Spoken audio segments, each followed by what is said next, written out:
Olá, o programa Mais Esportes entrevista hoje um jogador de futebol. Ele começou na Ponte Preta, passou pelo Vitória, foi tricampeão brasileiro no São Paulo, atuou também no Flamengo, no Cruzeiro, seleção brasileira, foi campeão da Copa América em 2007 e disputou os Jogos Olímpicos em 2008. Já atuou fora do Brasil, na Alemanha, na França, muitos clubes.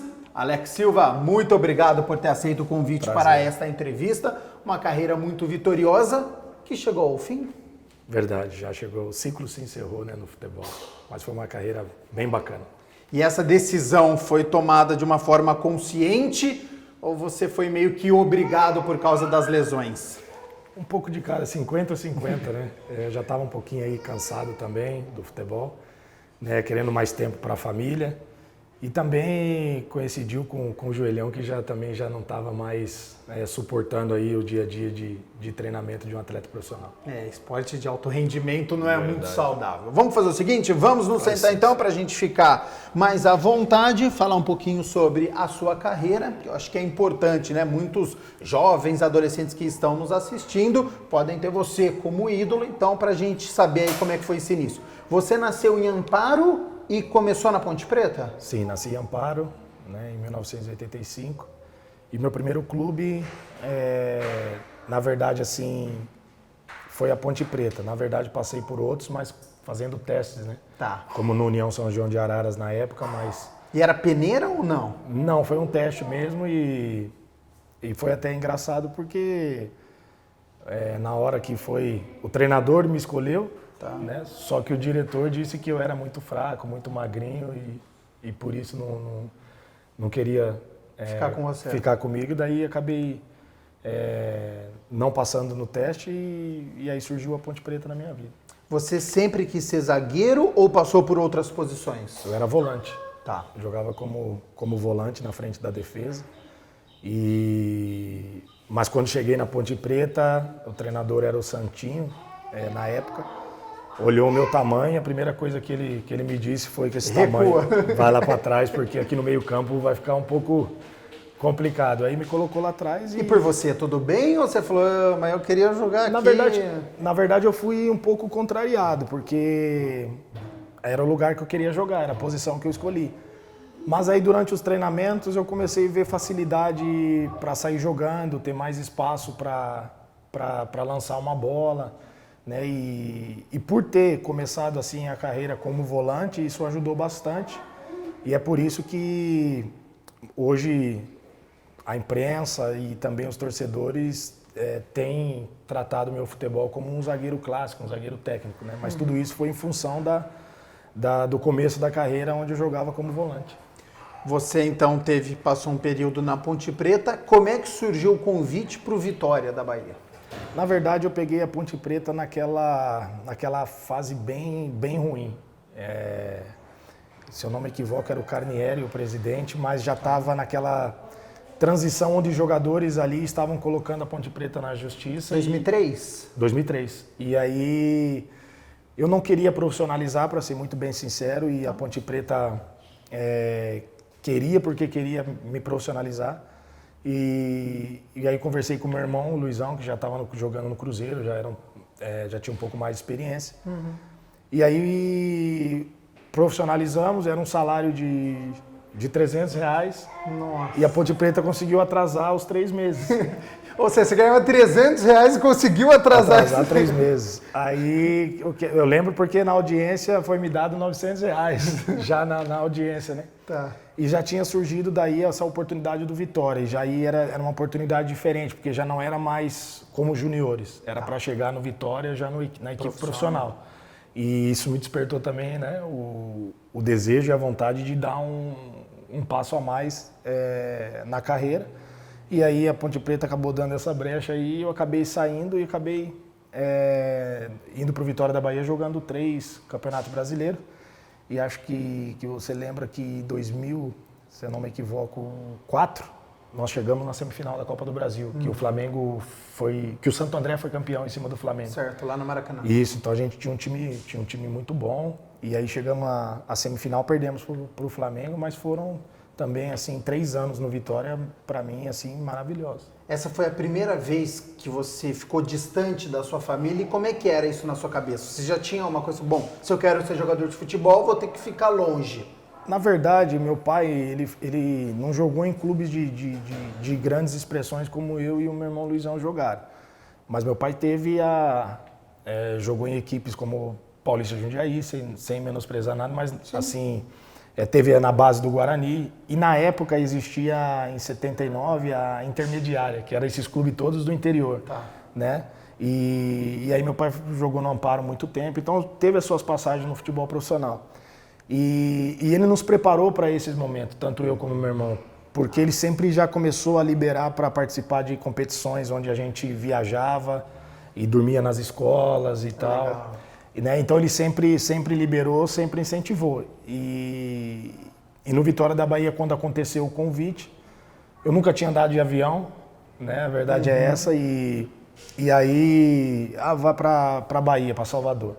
Era um voo à noite.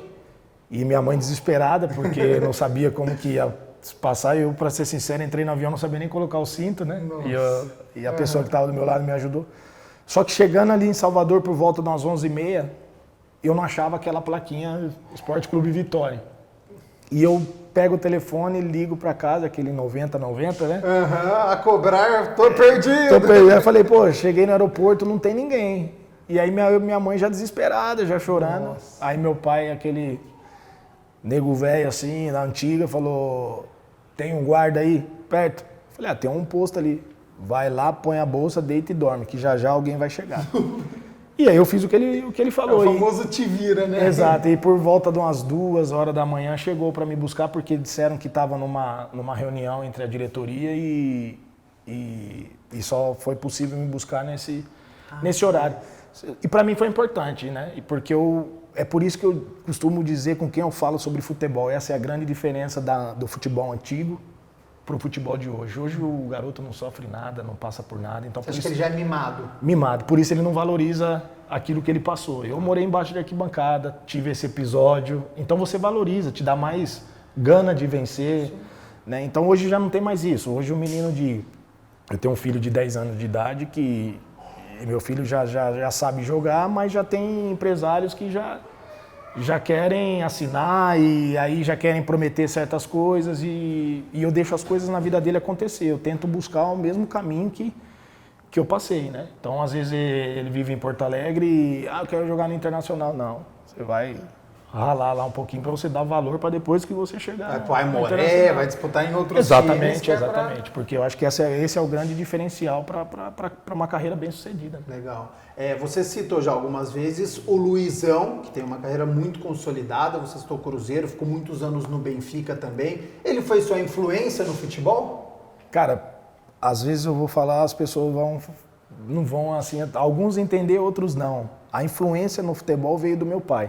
Só que é uma coisa assim que as pessoas vão falar, mas como? Né? Porque meu pai jogou na década de 70 e eu sou 85, como que você não viu seu pai jogar? Mas os campeonatos amadores que tinha na época na cidade, e meu pai sempre levou eu e o Luizão. Na época tinha um campeonato que ainda voltou, esse campeonato que era bem sucedido na época, que era de amador, o Desafio Galo de São Paulo. Famoso. Meu pai disputou, eram ex-jogadores já que tinham encerrado sua carreira. E aquele ambiente de vestiário amador, aquele ambiente de ônibus, do samba no fundo do ônibus, foi quando tanto eu como o Luizão começamos a nos encantar por futebol. E também ver meu pai jogar, ver como que ele se portava dentro do campo, a liderança que ele tinha, que era capitão.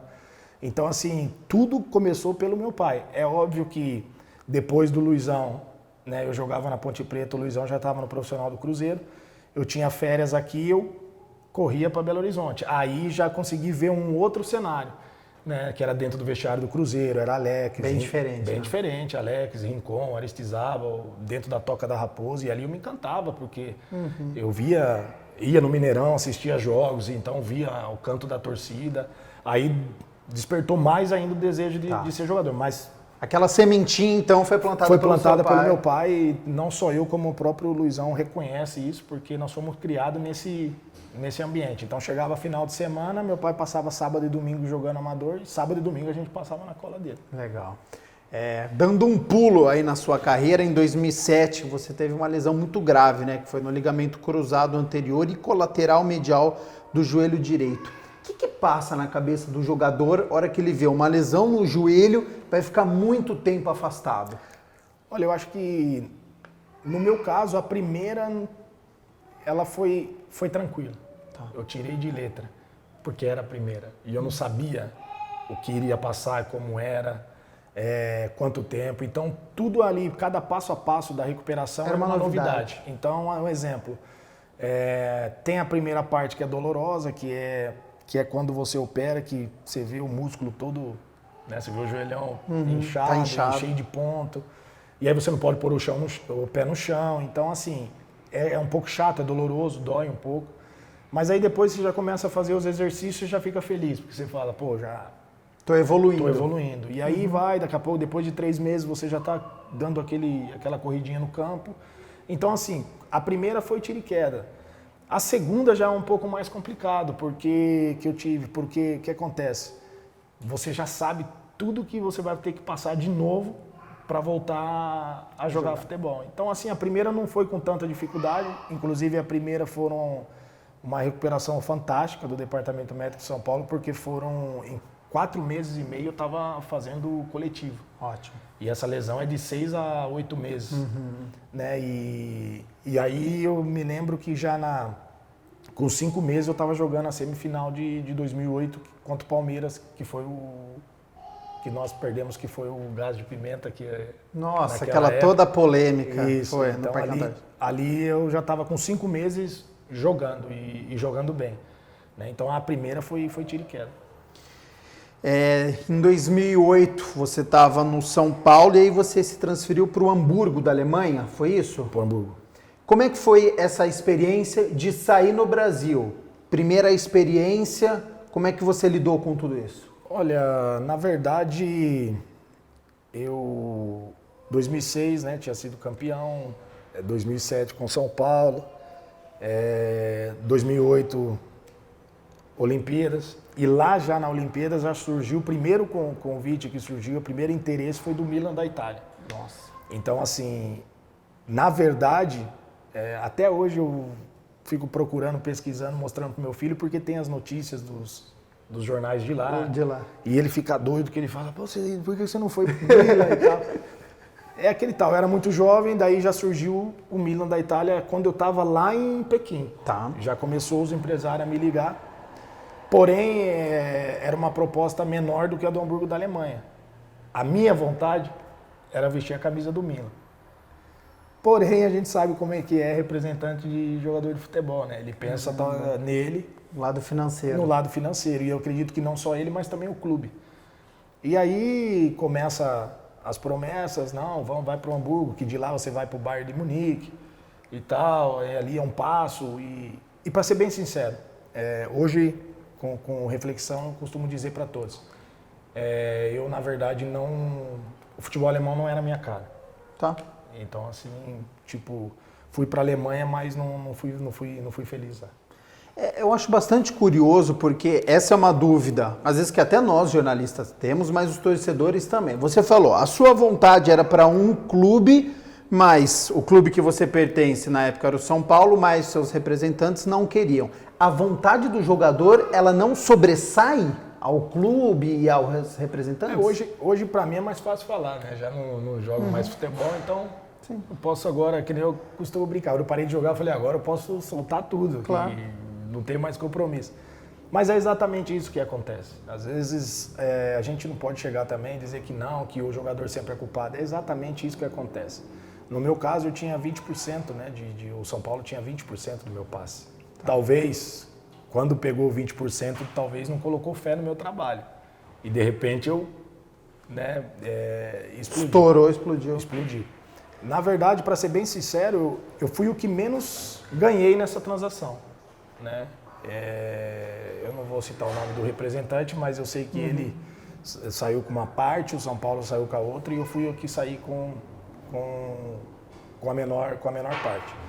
E, por exemplo, hoje, né, eu tenho procurado começar também a dar os meus passos com alguns jogadores, trabalhando com alguns jogadores jovens. Por ter jogado futebol, eu me sinto no dever de não ser somente um representante, mas um gestor de carreira do atleta. Orientar. Exatamente, como eu acabei de citar, o meu filho. O meu filho, o Inter de Porto Alegre. Não, você vai começar lá.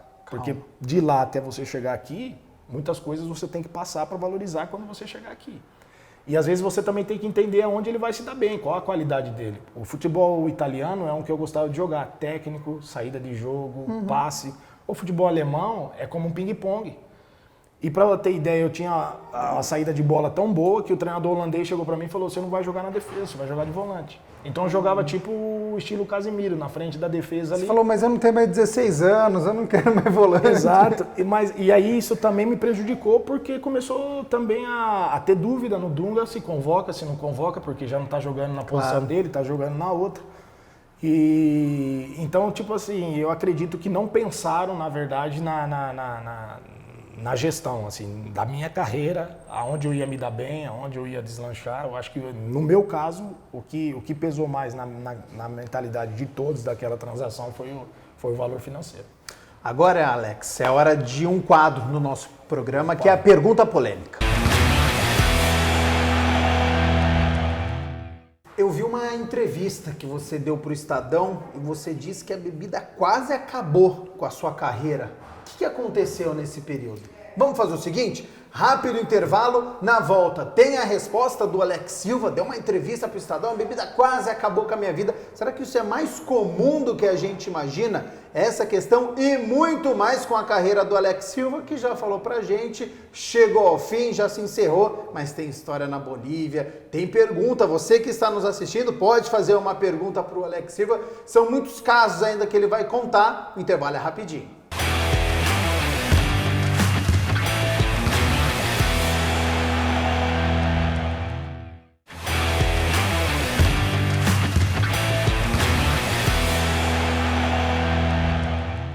Voltamos com o segundo bloco do programa Mais Esportes. Hoje estou entrevistando o Alex Silva, zagueiro, foi campeão da Copa América 2007 com a seleção brasileira, Jogos Olímpicos, tricampeão pelo São Paulo, Ponte Preta, Vitória.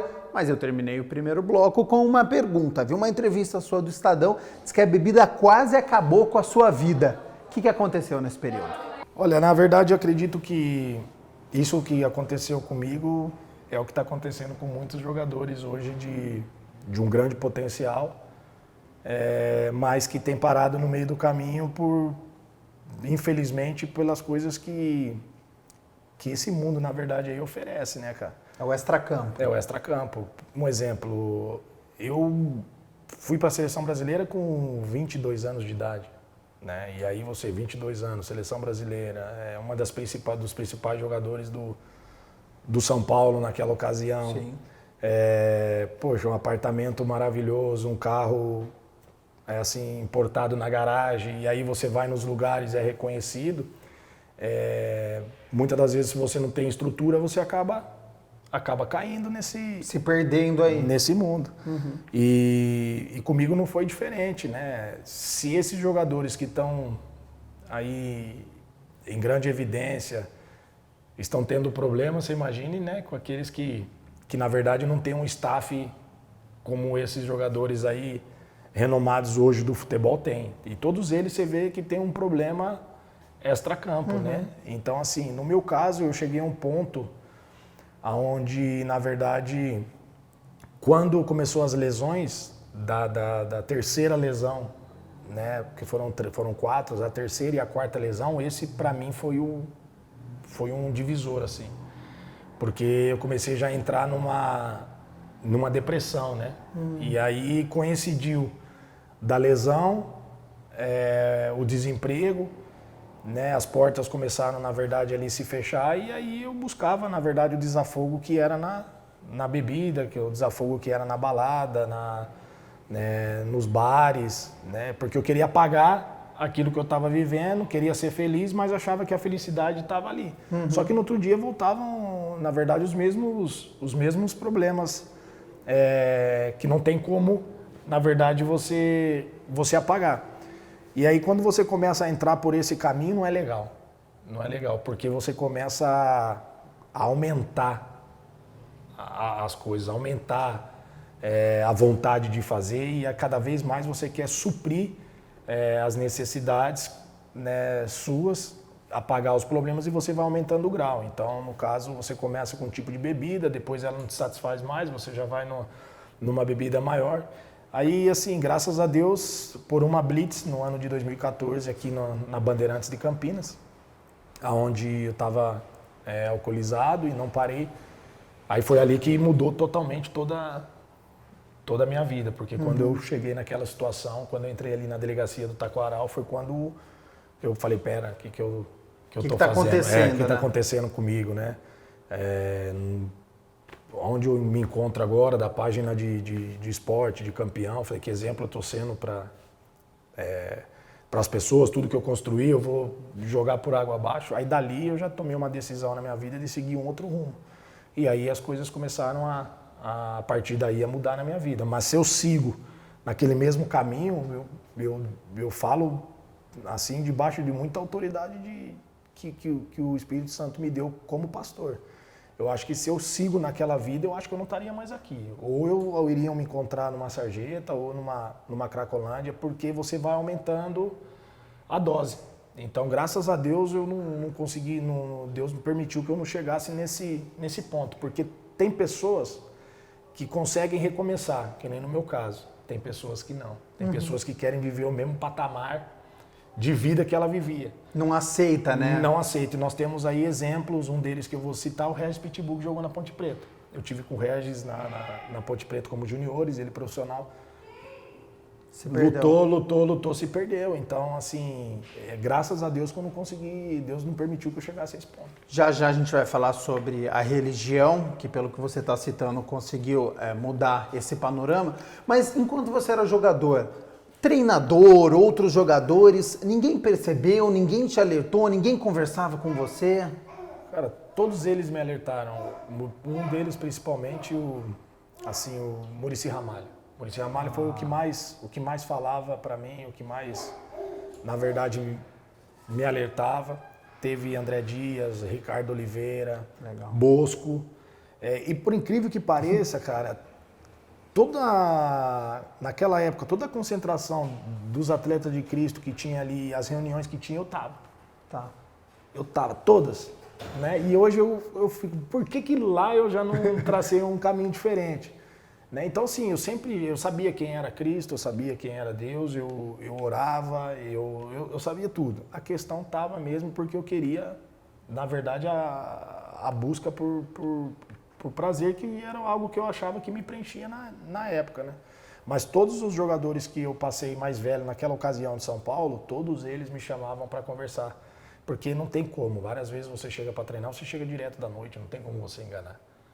Entendeu? Até hoje eu tive encontro com o Muricy em alguns eventos aí, e a gente dá risada até, porque ele brinca muito, fala, pô, isso aí me deu trabalho demais e tal, né? Então, assim, eu acredito que até os jogadores de hoje, sempre nos grupos de futebol tem os jogadores que aconselham, mas infelizmente você acha que você pode tudo, sabe tudo e acaba tendo ainda aquela pessoa que está te alertando como se ela tivesse com uma certa inveja porque você está vivendo aquele momento. A sua família, ela não percebia nada? Você conseguia esconder isso deles? Do Luizão, seu irmão? Não, assim, todos eles perceberam, todos eles falavam, mas eu sempre tive muita personalidade. A verdade é essa, muita. E essa personalidade minha é que fez eu dar a volta por cima. Por não aceitar a situação. Então, às vezes a gente só consegue dar um salto ou recomeçar, tendo muita personalidade, de falar, não, eu vou encarar, eu vou voltar, eu vou começar, não é vergonha, não é demérito. Mas assim, eu já estava, na verdade, praticamente assim estruturado financeiramente. Hoje eu estou no meu segundo casamento, porque Eu conheci a minha esposa dentro da igreja já, quando eu fui jogar em Rio Claro, já nessa mudança de vida. Mas assim, naquela época eu estava casado, eu já tinha um filho e é difícil para um pai ou também até mesmo um irmão chegar e falar, poxa, eu vou me meter na vida dele, ele talvez vai chegar para mim e vai dizer, poxa, cuida da sua que eu cuido da minha. Os conselhos existiam, do meu pai, existia do meu irmão, mas eu realmente não escutava. Não escutava, eu achava que aquilo que eu estava fazendo era certo. E também aquele negócio, né? Nunca vai acabar. Eu sou Alex Silva, os clubes me querem quando você está no auge, a Europa, então se não está bom aqui... Não tem problema que tem outros 10 que me querem. Tem outros 10 que me querem. E é realmente assim que você pensa. Então você fala, pô, você bate de frente com o treinador, porque, poxa, você fala, pô, tô indo pra seleção, o cara vai o quê? Vai brigar com a torcida, tô jogando bem. Então, na minha época tinha isso, né? Que eu peguei um pouquinho da boleiragem antiga. Então, até porque você correspondia em campo, né? Correspondia. Então, por isso que não foi no São Paulo naquela ocasião, muitas coisas não saíam. Entende? Assim, eu tinha minhas chegadas ali no clube direto ali da balada. Só que é como o Muricy cita nas entrevistas, que você acompanha que ele fala, eu não quero saber. Se tá rendendo, eu não quero saber o que o cara faz lá fora. Então eu fazia o meu negócio lá fora, mas dentro de campo ali também, voava também. Você citou o Muricy Ramalho, você passou também por outros grandes treinadores, Luxemburgo, Ricardo Gomes. Ricardo Gomes. Quem que foi o melhor e por quê? Cara, são características de trabalho, filosofia de trabalho diferente. O Muricy, eu acho que a personalidade dele... Eu acho que o Muricy é o único treinador que consegue trabalhar com jogadores assim renomados. Ele tem a sua maneira, ele tem o seu jeito e assim, todos os jogadores respeitavam ele. Todos. Desde o Rogério Ceni, os mais antigos, até os meninos. Né? E o Muricy é aquele cara mais, como que eu digo assim... É o paizão, mas sabe cobrar. E exatamente, a cobrança dele chega a hora que tinha vezes que você falava, cara, insuportável, cara. E isso ficava bravo mesmo, de tipo, só que era um cara que queria as coisas corretas. Agora falando de tática, o Luxemburgo. Aí eu fico com o Luxemburgo. Né? Assim, às vezes as pessoas quando escutamos por aí, não, porque o Luxemburgo é um treinador e às vezes as pessoas zombam, tá ultrapassado. Não. O que ele está fazendo no Vasco agora, ele está provando novamente que ele manja de futebol. E realmente ele sabe. O Luxemburgo ele é um treinador que ele consegue mudar um jogo, e isso é difícil. Então, um exemplo, você sai do primeiro tempo, vai para o segundo, ali no vestiário ele consegue voltar com o time para o segundo tempo totalmente diferente. Ele consegue ler o jogo, ele sabe, ele consegue fazer a leitura de jogo ali na hora. E isso é difícil para um treinador, porque às vezes pela emoção do treinador, você acaba não conseguindo... Mantendo aquilo que você tinha previsto e não viu que o jogo mudou. Você só faz a substituição e ponto. Ele não, ele sem precisar fazer uma substituição, ele consegue mudar a função de um jogador, né, no jogo e acaba mudando a partida. E o Ricardo Gomes, assim, eu gostava muito dos trabalhos dele, porque ele tinha sido treinador lá, né, na França, quando ele veio. Então ele já veio com aquela metodologia europeia, então ele tinha uns trabalhos bem interessantes, não tinha coletivo, eram trabalhos diferentes, específicos de posições e um cara educado, um cara sensacional que você não vê ninguém falar mal do Ricardo Gomes. Olha, que você falou um negócio interessante, né? Que o Luxemburgo já está ultrapassado e realmente, né? Muitos jornalistas falam isso, que já foi o tempo dele. Aí tem o Muricy Ramalho que é turrão, que dá resposta de uma forma até ríspida para a imprensa. Isso, de alguma forma, chega até vocês? Então a imprensa começa a bater, que o Luxemburgo está ultrapassado, o Muricy é isso. Na sua época de jogador, toda a crítica que chegava, ou para você, ou para um companheiro, para um treinador, como é que isso chega até o jogador? Cara, todos nós não assistimos esporte, assistimos... Aquele que fala que na casa não dele... liga, não... eu não ligo a televisão, é mentira. Eu vou ser bem sincero, é mentira. Na época nossa era aquela notinha do jornal. A primeira coisa que nós fazia, passava na banca, pega o jornal... Abriu o jornal, o que tá falando? Vamos ver que nota eu tirei, ou se eu fui bem ou se eu não fui. Exato. Então esse negócio aí, eu vejo vários jogadores na entrevista, não, mas eu não ligo a TV, não sei o que, não, liga assim. Porque se ele tá incomodado o que a imprensa tá falando, é porque ele viu. Ele viu, ele assiste, ele acompanha. E não tem como o jogador desconectar. Se você é jogador de futebol, você tem que estar por dentro Da sua profissão. Da sua profissão, você tem que ver o que estão comentando. Talvez se você tem que melhorar em alguma coisa ou não. Agora eu acredito muito assim, eu acredito que vai muito de como um treinador, de como que ele consegue ser um gestor de pessoas, não é nem de atletas, de pessoas. Tá. Eu acho que vai muito de como o que ele transmite para o grupo. Se ele transmite uma coisa para o grupo firme, de que vamos lá, não sei o quê, o grupo não liga o que está falando dele. Tá. Entendeu? Porque eu falo bem sincero para você. Você vê o Jorge Jesus o que está fazendo, na verdade, no Flamengo. E o que o próprio Luxemburgo, que é ultrapassado, está fazendo no Vasco. Porque os jogadores abraçaram a ideia, sentiram firmeza nele, entendeu? Sentiram... Uma lógica no que ele está falando. Vamos seguir. Porque o verdadeiro líder, ele conduz os seus liderados naquilo que ele quer. Tá. E quando o grupo entende isso, vai embora. Diferente do meu São Paulo, né? Eu como torcedor, porque vem um, sai, tá, troca toda hora, e às vezes a gente acha que o problema está no treinador, e às vezes não. E diretoria? Cara, eu acredito que diretoria, mas tem problema também em jogador também. Eu 19 anos dentro de um vestiário, a gente sabe, não tem como. Como jogador de futebol, se está estourando nas costas da diretoria, para mim tá cômodo. Eu tô aqui escorado aqui atrás, não vai sobrar para mim. Certo? Só que é tipo assim, eu acredito que no São Paulo, de longe vendo, é que tipo, se você agrada um, não agrada o outro. E aí você não agrada o outro, então eu já não vou realizar aquilo que eu vinha realizando, já não vou treinar da maneira que eu treinava, porque eu sei que daqui a pouco ele vai embora. Entendeu? Nós tivemos com o Muricy agora, eu e o Leandro Guerreiro, num evento, no camarote do Morumbi. E é uma das coisas que a gente estava falando pro Muricy. Professor, você lembra aquela vez que você estava tomando paulada e queriam te tirar? O elenco chamou ele no vestiário, você tá com a gente? Falamos para ele. E eu não, né, que era mais novinho, mais velho. Você tá com nós ou não? Ele assustado, né, porque ele não sabia. Ele falou, eu tô. Falou, então pronto.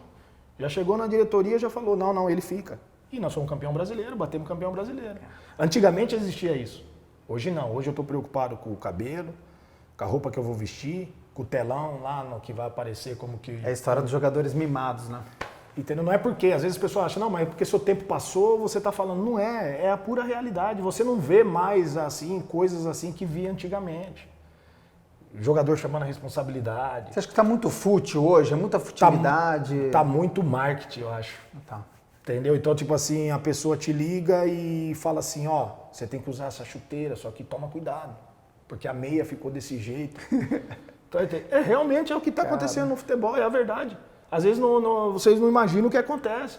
Basta ver o vestiário da seleção na Copa do Mundo que perdeu. 2014. Os caras estavam fazendo chapinha antes de entrar em campo. Então, tipo assim, peraí, alguma coisa tá errada. Entendeu? Eu participei de um vestiário na Copa América, a gente chegava fazendo samba, cara. Samba e chegou junto com o ônibus da Argentina no mesmo local, um mostrando o dedo pro outro. A realidade foi essa, e vocês estão ferrados, né? Vamos matar vocês hoje aqui. Sabe? Uma concentração no jogo. Eu, particularmente, aprendi uma coisa, sempre. Dia de jogo, meu celular era desligado. Por mais que eu tinha as minhas loucuras, gostava de sair, mas eu focava ali, eu focava naquilo que eu ia fazer. Então, tipo, eu já falava com a família e dizia, a partir de amanhã, esquece. Se alguém falecer, fazer o quê? Depois do jogo eu vou. Entendeu? Mas hoje não, eu vou olhar o Instagram, eu vou olhar o Facebook, eu vou ver o que tá falando. E isso, o cara acha que não interfere, interfere. Se perde. Mas a gente está numa era das redes sociais, todo mundo hoje, é o que você falou, tem celular, tem internet. Você acha que tem como mudar esse panorama? Vamos fazer o seguinte, mais um rápido intervalo, na volta a gente vai continuar sobre esse assunto, sobre o mundo do futebol, os jogadores principalmente de seleção brasileira estão com a cabeça apenas no marketing, não mais no futebol, essas questões e muito mais. Vamos citar a Bolívia também, jogou no Jorge Wilstermann, tem esse período bastante interessante e um convite inusitado. Como é que surgiu o convite para jogar na Bolívia? Será que ele gostou? Eu acho que ele gostou sim de jogar na Bolívia. Isso e muito mais com Alex Silva, não saia daí.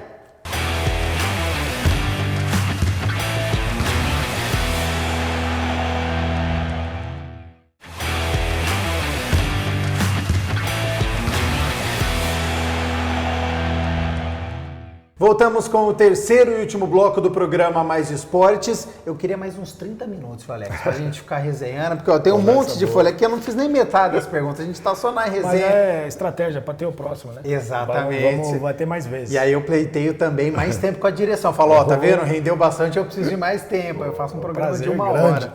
É isso aí. Alex, terminei o segundo bloco com uma pergunta. A gente está na época das redes sociais, todo mundo tem celular. Você falou que você desligava o seu celular, mas hoje em dia eu acho que não tem como. Rede social é Twitter, é Instagram, é isso, aquilo. Você acha que tem alguma coisa, um treinador para mudar isso, dirigente, cabeça de jogador, é geração? Tem alguma coisa para mudar esse panorama atual? Eu acho que esse é o grande diferencial dos vencedores. Se você chegar hoje e perguntar para o Cristiano Ronaldo se antes do jogo ele fica na rede social, eu aposto com você que ele vai responder que não. Uhum. Aí você chega, você olha lá, você fala assim, o Cristiano Ronaldo no dia a dia dele, pô, mas esse cara tá na academia. O cara podia estar na rede social, mas o cara tá na academia. Aí o cara vai ganhar mais uma bola de ouro. Assim, eu penso de uma forma, cara, é possível saber separar e ter tempo para tudo. Porque hoje eu consigo ter tempo para tudo. E por ser pastor, eu tenho que ter tempo para tudo. Se eu fico na rede social, eu não tenho tempo para a Bíblia. Se eu fico na rede social, eu não tenho tempo para orar. Então eu consigo dividir. Então, 3 horas aqui o celular vai ficar desligado. É um tempo que eu vou tirar. Tem tempo para tudo. Senão a gente ia falar assim, o pessoal que mora no campo ia morrer. E aí eu também chego, quando eu vou visitar o campo, a gente tem alguns amigos em comuns, eu sou do interior, né? Sou de Amparo, que o pessoal lá também é mais como campo. Às vezes, olha para eles e fala, mas eles parece que são mais felizes que a gente. E realmente são. E realmente são. Por isso que a gente chega e fala assim, nossa, eles vão ter... No campo, a nossa vida vai 10 anos mais. É mais 10 anos de vida. Só traz preocupação, então. O sinal não pega, entendeu? O sinal não pega, você não fica ali, você não perde tanto esse tempo. Então, acredita assim, que às vezes a rede social, se você sabe usar, ela é uma benção. Mas se você não sabe usar, ela vai atrapalhar, cara. Ela vai tirar o seu tempo, ela vai atrapalhar, porque você vai chegar um momento, um exemplo, é muito simples, já aconteceu comigo. Já aconteceu, acho que acho que você acorda, pega o telefone e fica ali. Isso já aconteceu 9 horas. Você passou 1 hora ali e você nem viu. Entendeu? E aí é o que eu falo, no caso do futebol, por isso que eu desligava. Porque se eu fico naquela rede social ali, vai tirar totalmente o meu foco daquilo que vai acontecer. E vai, na minha mentalidade, eu não vou estar mentalizando o jogo, mas se o atacante cair pela direita, o que eu vou fazer? Sabe? Pô, são coisas que é necessário para os vencedores, é necessário. Se você quer ganhar um jogo... Agora, falo para você, os caras estão lá. Flamengo e River, a chance dos caras do Flamengo. Você acha que os caras vão... Não, eu garanto pra você que os caras tá na rede social enquanto é tempo. Mas no dia do jogo, os caras vão estar... um oba-oba grande, né? Mas no dia do jogo, garanto pra você. O cara pode até falar no WhatsApp com a família, mas o cara tá sangue no olho, porque ele sabe a responsabilidade que é aquilo ali, gente. E a gente no futebol, a gente tem que entender... e hoje eu tô vendo esse lado, porque eu sou torcedor, sou São Paulino. Hoje eu vejo esse lado. Um exemplo, hoje eu entendo como sofre o torcedor. Hoje eu vejo como é duro. Quando eu ligo a TV ali, eu falo, agora eu tô do outro lado. Então eu entendia como que os caras ficavam quando a gente também não fazia uma boa apresentação. Então você tem que entender que você está representando também milhões, né? Já que você citou o São Paulo, você se daria bem com o Fernando Diniz? Esse toque pro goleiro, toque para você? Cara, eu garanto que sim. E outra eu falo com propriedade. Porque quando eu fico analisando o jogo ali...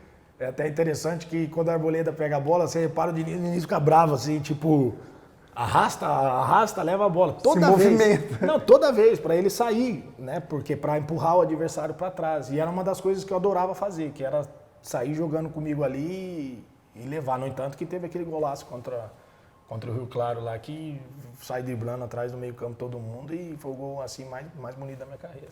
Você estava citando o Flamengo, então a gente vai fazer o seguinte, não sou eu quem vai fazer a pergunta para você agora, quem está nos assistindo tem essa possibilidade, porque aqui o povo fala. Alex, então, eu queria saber como é que foi a sua passagem pelo Flamengo, na época que você não recebeu o salário e não quis jogar, participar. Conta um pouco pra gente aí. E aí, Alex, que história é essa? Você estava no Flamengo, não recebia, também não vou jogar, pegou um período complicado no Flamengo, acho que bem diferente do que é o Flamengo hoje. Na verdade, cara, às vezes as pessoas lá batem em mim, julgam, falam da minha passagem por lá, só que elas não sabem, a maioria delas, o que realmente aconteceu.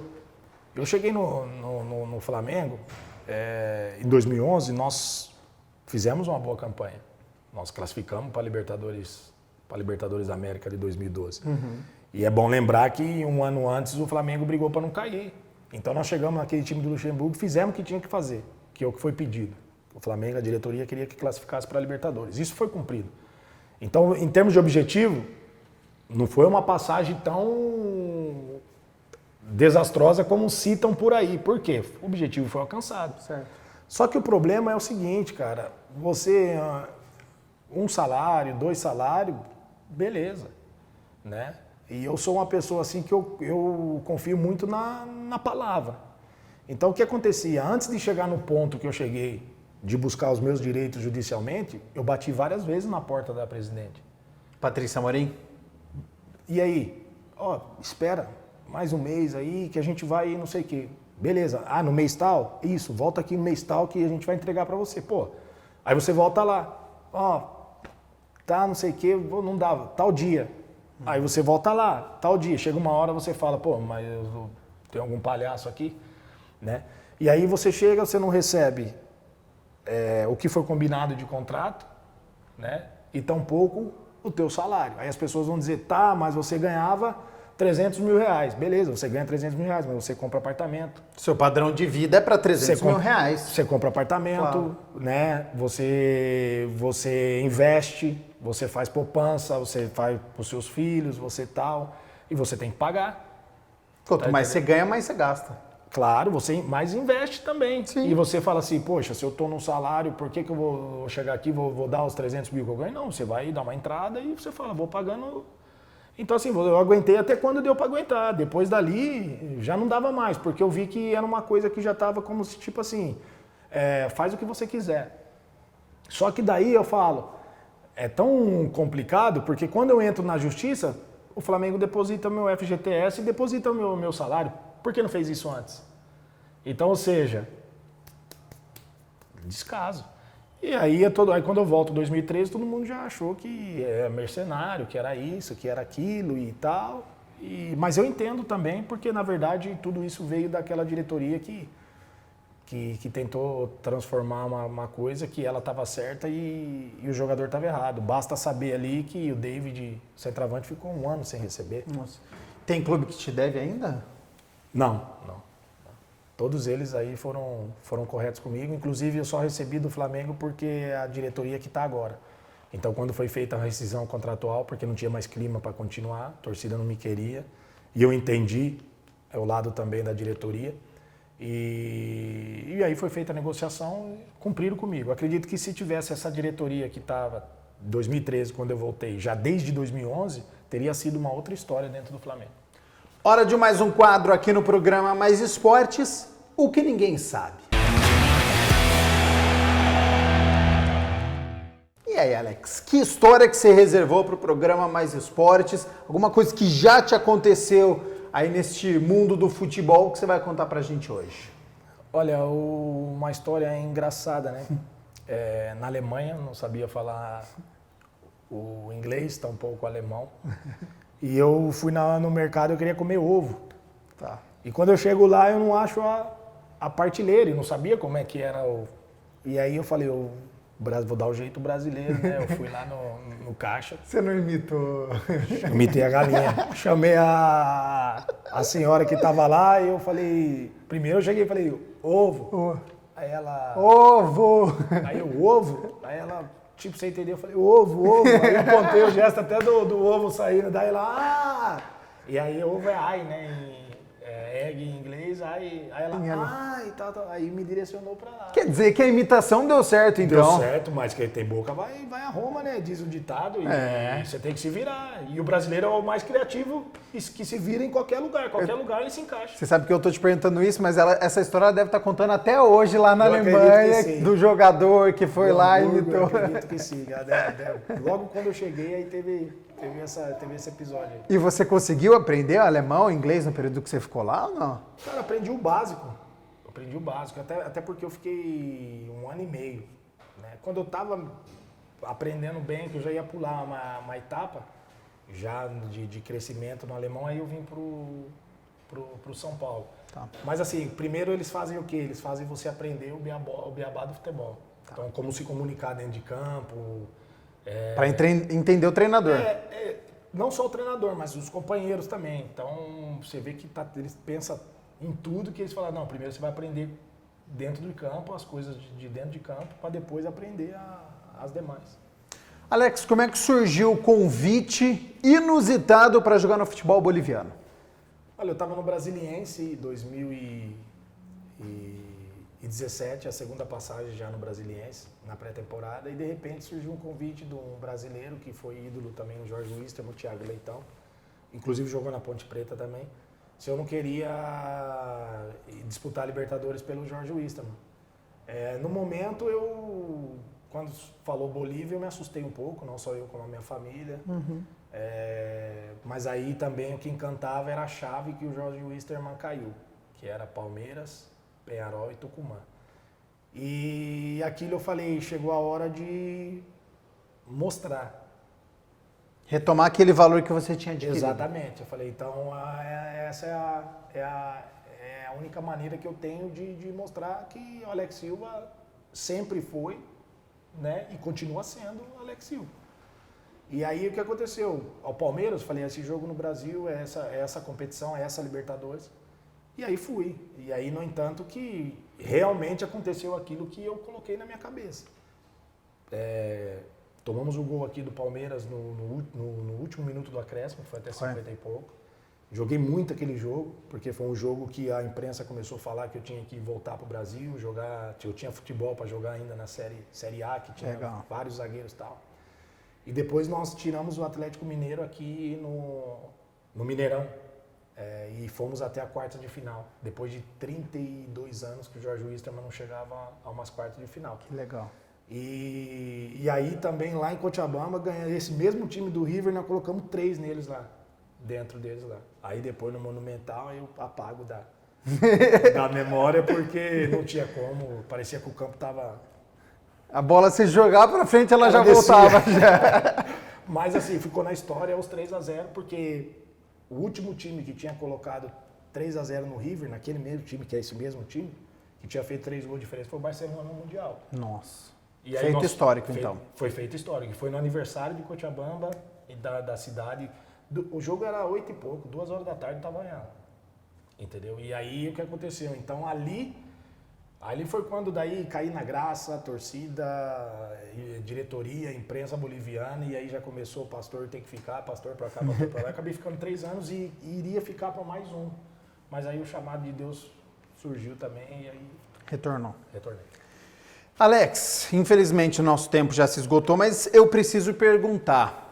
Você está se aposentando agora no ano de 2019 e daqui para frente? Olha, na verdade eu estou aí, né, na obra de Deus, né, cumprindo aí o meu chamado. E também eu estou entrando estou gostando desse ramo empresarial aí. Né? Tá. Então a gente tem, ainda mais uma cidade como Indaiatuba, muito evoluída, a gente tem buscado aí trazer as coisas assim que nós aprendemos aí por onde passamos, né? Trazer algumas ideias para a cidade, né? E então isso tem me encantado. Eu tenho ido mais a fundo. Tô procurando a buscar alguns cursos, né? Para se formar nessa área. E espero que dê certo e que eu venha ter sucesso, né? Mas assim, tô feliz, que é o mais importante, né? Porque às vezes a gente para de jogar, muito sente um pouco, até entrou em depressão, porque não tem mais aquele dia a dia como era antes, não tem mais a concentração. Mas assim, tô muito, muito feliz, tô muito contente, porque eu acredito que foram 19 anos assim maravilhosos, de conquistas, também de superação. E está aberto a possibilidades de ser um dirigente, diretor de futebol, ou por enquanto não? Também. Eu tenho esperado aí, né, ver se eu consigo uma oportunidade aí de estar tendo um tempo para fazer o curso da CBF, né, que é necessário. Mas assim, está em aberto. Eu fui convidado, na verdade, pelo Jorge Wilstermann para ficar como dirigente de futebol, né, lá.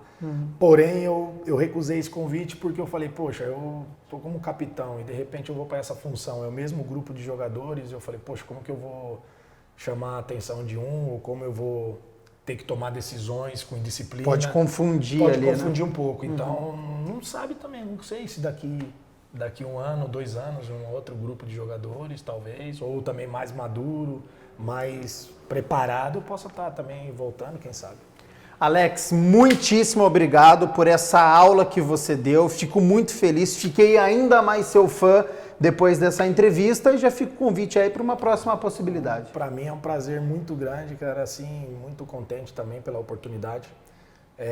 Na verdade, todos nós, quando sabemos que como ex-jogadores, às vezes fica um pouco esquecido, né? E para nós é sempre bom, como vocês e o programa também, a emissora aí, nos dá essa oportunidade de poder tá falando um pouco da nossa história, um pouco daquilo que nós passamos dentro do futebol, porque a vida, ela é assim, né? É um ciclo e aí tudo passa e às vezes você acaba ficando no esquecimento, e hoje me deu a oportunidade de poder voltar a ser lembrado aí por muitos torcedores aí, né? Até mesmo dos clubes que eu passei, até mesmo aos que eu enfrentei. E as portas do programa Mais Esportes sempre abertas para você.